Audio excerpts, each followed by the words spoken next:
good friend of mine said something the other day to me that made me think. Life is a series of algorithms.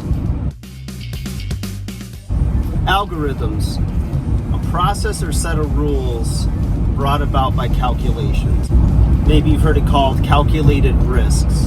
But whatever it is, it's something you learn over time, whether it's through parents, through experience, through research and education, through your own instinct at times, looking at a train track and you see a train coming.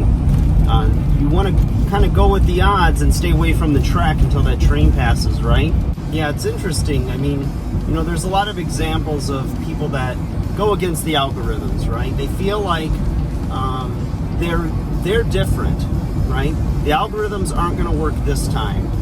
It's never been, I think, better illustrated than in relationships. If you have a kid or, that's dating somebody that is just wrong for them, or a friend that's dating somebody and you can just tell it is a bad pairing. And it's not just your impression or your opinion, but it's followed up by results. They're having all kinds of problems. It's what you could see happening. It's not that you're any smarter than your friend or your child. Maybe you have had experience. Maybe you've been in those types of relationships before. It's funny how you can watch reality TV and see people making mistakes. In fact, they have like a watch-along show of some of the reality shows where people date, and you can see them making the mistake. You can see them diving into the deep end of mistakes and justifying it, right? That's the thing. When you're in it and you're blinded by infatuation or looks or whatever it is, right? Or just having somebody there, you make decisions based on what you want to be reality and not necessarily what is reality. And that can be the really hard thing. And if you don't do the work on yourself, you don't improve your self-awareness, don't build some self-esteem, some self-worth, it's going to be very hard for you when you find yourself in front of somebody that's gorgeous, somebody that seems to be saying the right things, but the actions may not be lining up with the words, or things that other people in your life, trusted people that you care about, that love you, and they're telling you and warning you, hey, this is not going to end well. It's really hard then to just say, okay, I'm just going to take their word because you want what you want. And there's something about that person or about being in that relationship that fills a void, that fills a need. It's very challenging. And until you're out of that situation, or maybe you're not in the situation, but your friend is, or somebody you know from experience, and maybe from instinct, like we talked about before, that there's an algorithm. Somebody who just does not match up well with you, that doesn't compliment you, that doesn't seem to bring out your best. You're changing a lot to make them happy. Because if they're happy, you're going to be happy. You're going to be happy for a short period of time, but eventually if things go sideways, or if that person changes their mind, you're going to be in a whole lot of hurt.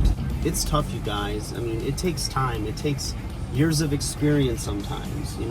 Very few of us get it right the first time, the second time, the third time. How many people do you know? And I'll be honest, I know a handful of the people that maybe dated one person in their town and married their high school sweetheart, and they're very happy. They're very happy. For a lot of people, it takes a lot of time and, more work than others sometimes. So, you got to cut yourself some slack, but you also got to make those changes and start to look for those algorithms so that you don't repeat those mistakes.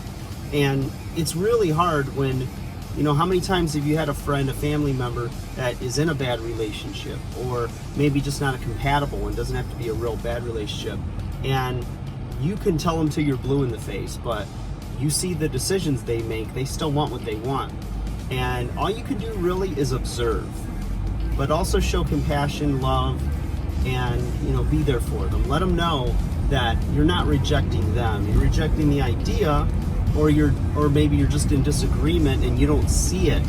You don't see what they see. And at the end of the day, you hope you're wrong. You hope that they really have found the love of their life and that it's going to work out. Or maybe a business deal that you just don't really see it, right? Whether it's like an invention or a business venture or a merger, and you go, I don't see this, I don't see it, and then sometimes it works out.